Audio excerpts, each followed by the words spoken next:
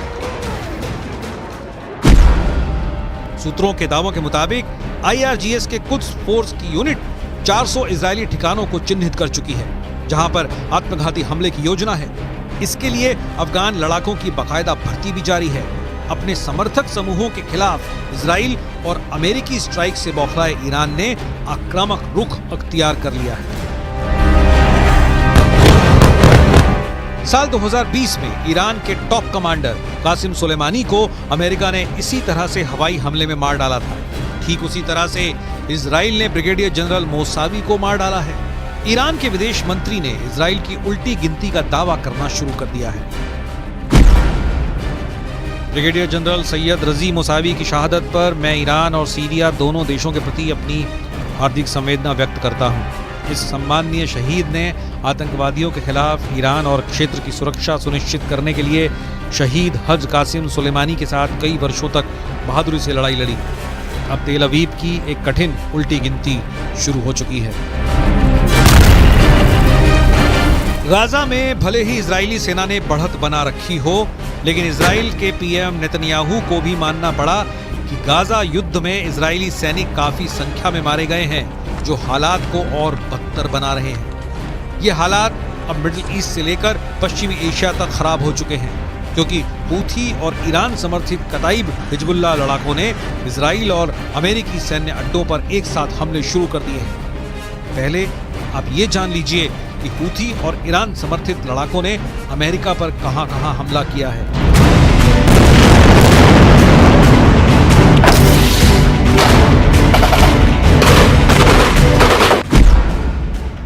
America ने यह तो नहीं बताया कि ईरान समर्थित लड़ाकों ने अमेरिकी सेना पर कब हमला किया था, लेकिन यह जरूर बताया कि उत्तरी इराक में मौजूद अमेरिका के एरबिल एयरबेस पर ड्रोन से हमला किया गया था। अमेरिकी रक्षा सचिव लॉयड ऑस्टिन के मुताबिक इराक में अमेरिका सैनिकों पर यह हमला ईरान समर्थित कताइब हिजबुल्लाह के लड़ाकों ने किया था। इराक में ईरान समर्थित कताइब हिजबुल्लाह के लड़ाकों के इस हमले में वैसे तो कई अमेरिकी सैनिक घायल हुए, लेकिन 3 सैनिक बेहद गंभीर रूप से घायल हैं। कताइब हिजबुल्लाह ने अमेरिकी सैनिकों पर ड्रोन से हमले कैसे किए, इसकी जानकारी नहीं दी गई और न ही घायल अमेरिकी सैनिकों के नाम बताए गए। इराक में कताइब हिजबुल्लाह के हमलों से अमेरिका बौखला गया है।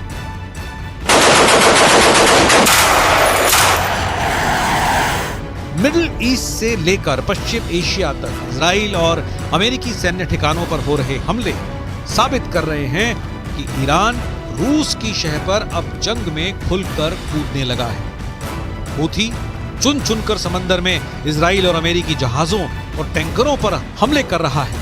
यही वजह है कि अब अमेरिका ने ईरान के कताइब हिजबुल्लाह के लड़ाकों पर ऐसा भीषण हमला किया है जिसकी वजह पश्चिम एशिया में जंग तेज होने के दावे किए जाने लगे हैं।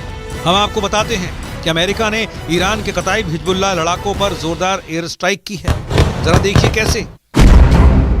अमेरिकी रक्षा सचिव लॉयड ऑस्टिन के मुताबिक अमेरिकी सेना ने ईरान समर्थित कताइब हिजबुल्लाह पर भीषण हवाई हमले किए हैं। कताइब हिजबुल्लाह पर अमेरिका ने ये हमले इराक और सीरिया में किए हैं। सोमवार यानी 25 दिसंबर को अमेरिकी सेना ने कताइब हिजबुल्लाह पर हमला किया था। लड़ाकू विमानों और मिसाइलों से ईरान समर्थित कताइब हिजबुल्लाह लड़ाकों के 3 ठिकानों को अमेरिकी हमले में तबाह करने का दावा किया गया है। खबर के मुताबिक अमेरिकी सैनिकों के घायल होने के बाद राष्ट्रपति जो बाइडेन ने ईरान समर्थित मिलिशिया समूहों के खिलाफ जवाबी कार्रवाई का आदेश दिया था, जिसके बाद ये हमले किए गए।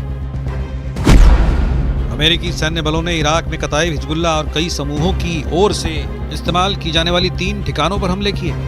ये सटीक हमले इराक और सीरिया में अमेरिकी अधिकारियों के खिलाफ ईरानी प्रायोजित मिलिशिया हमलों का जवाब है। कताइब हिजबुल्लाह सरीखे समूहों ने आर्बिल एयरबेस पर हमला किया था।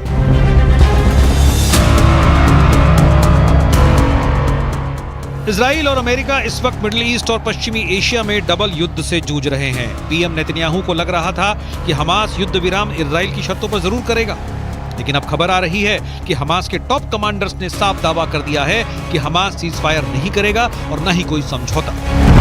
वो आखिरी दम तक जंग करेगा। गाजा पट्टी में इस वक्त उत्तरी गाजा से ज्यादा भीषण जंग दक्षिणी गाजा में चल रही है। हालात ये हो गए हैं कि इजराइल और हमास की जंग थमने की एक और उम्मीद को बड़ा झटका लगा है। 24 दिसंबर को इजरायली मीडिया रिपोर्ट्स में दावा किया गया कि हमास और इस्लामिक जिहाद आतंकी संगठनों ने इजिप्ट या कहें मिस्र के उस प्रस्ताव को ठुकरा दिया है जिसमें कहा गया था कि अगर ये दोनों संगठन गाजा की हुकूमत किसी तीसरी ताकत को सौंप देते हैं तो इजराइल परमानेंट सीज फायर कर देगा। लेकिन हमास के टॉप कमांडर्स ने इस प्रस्ताव को पूरी तरह से खारिज कर दिया है। हम आपको हमास नेता यहिया सिनवार का वो दावा दिखाने जा रहे हैं जिसमें इजराइल सेना को भारी नुकसान का दावा किया गया है। हमास के कसाई का दावा, मार दिए 1500 इजरायली सैनिक।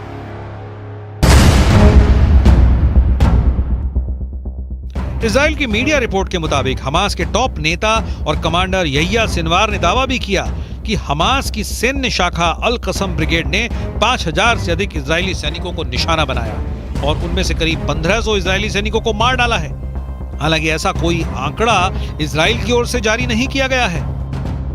हमास नेता सिनवार ने इजरायली सैन्य उपकरणों को नष्ट करने की संख्या के बारे में भी बढ़ा चढ़ाकर दावा करते हुए कहा कि हमास ने 750 इजरायली सैन्य वाहनों को तबाह कर दिया है।